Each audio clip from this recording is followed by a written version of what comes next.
আটকের পর গাজীপুর সদর উপজেলার জয়দেবপুর থানা থেকে আওয়ামী লীগের এক নেতাকে ছাড়িয়ে নিতে বিক্ষোভ মিছিল করেছেন জামায়াতে ইসলামীর নেতাকর্মীরা। শুক্রবার ৩ জানুয়ারি রাত ৮টার পর এই ঘটনা ঘটে। স্থানীয় সূত্রে জানা যায়, একটি মামলায় সন্দেহভাজন আসামি হিসেবে মির্জাপুর ইউনিয়নের ২ নম্বর ওয়ার্ড আওয়ামী লীগের সাংগঠনিক সম্পাদক শফিকুল শিকদারকে পুলিশ আটক করে।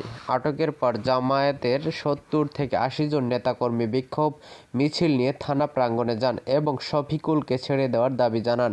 এ সময় তারা বিভিন্ন স্লোগান দেন এবং বিক্ষোভ প্রদর্শন করেন।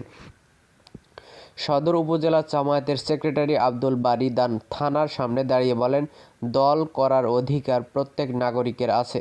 দল করার কারণে নিরীহ কাউকে গ্রেপ্তার করে থানায় এনে নির্যাতন করা যাবে না। এই জন্য ছাত্র জনতা রক্ত দেয় নাই। প্রত্যেক নাগরিকরা যেন নির্বিঘ্নে ঘুমাতে পারে, সেই জন্য ছাত্র জনতা রক্ত দিয়েছে। জয়দেবপুর থানার ভারপ্রাপ্ত কর্মকর্তা ওসি আব্দুল হালিম ঢাকা ট্রিবিউনকে বলেন, ছাত্র জনতার ওপর হামলার ঘটনায় জড়িত থাকার সন্দেহে আওয়ামী লীগ নেতা শফিকুল শিকদারকে জিজ্ঞাসাবাদের জন্য আটক করা হয়েছে।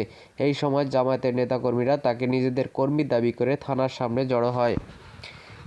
এ বিষয়ে গাজীপুর জেলা জামায়াতের সহকারী সাধারণ সম্পাদক মোস্তাফিজুর রহমান বলেন, আটক শফিকুল শিকদার ২০১৮ সালের আগে আওয়ামী লীগের রাজনীতির সঙ্গে জড়িত ছিলেন।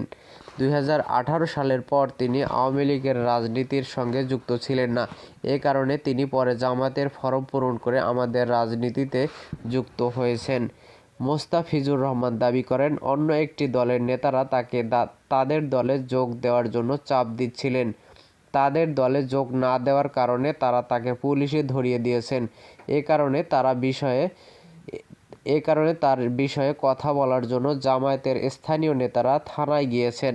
এদিকে ২০২৩ সালের ১৮ সেপ্টেম্বর গাজীপুর সদর উপজেলার মির্জাপুর ইউনিয়ন আওয়ামী লীগের আহ্বায়ক ও ৩ যুগ্ম আহ্বায়ক স্বাক্ষরিত ও অনুমোদিত মির্জাপুর ইউনিয়নের ২ নম্বর ওয়ার্ড আওয়ামী লীগের কমিটিতে ২৩ নম্বর ক্রমিকের সাংগঠনিক সম্পাদক হিসেবে আটক শফিকুল শিকদারের নাম রয়েছে।